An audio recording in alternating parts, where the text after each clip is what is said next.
আপনাদের চোখে কে বেশি কিউট, আগের নন্দিনী যার আসল নাম নিত্যি আরাম, নাকি অন্য রূপে নন্দিনী যার আসল নাম মেঘাশ্রী ভগবত? তো চলুন দেখা যাক।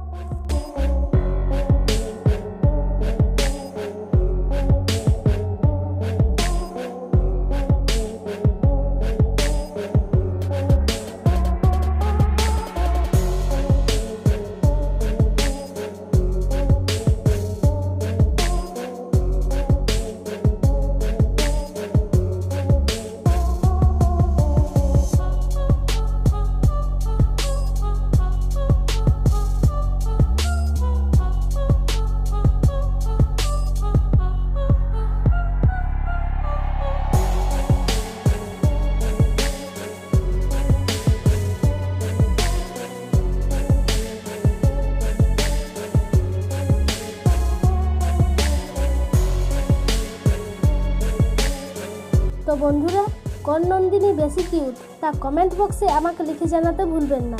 আর এই ধরনের আরও ভিডিও পেতে আমাদের চ্যানেলটি সাবস্ক্রাইব করে পাশের বেল আইকনটি ক্লিক করে রাখুন। এবারের মতো বিদায় নিচ্ছি, দেখা হবে নতুন কোনো ভিডিওতে। ভালো থাকবেন, ধন্যবাদ।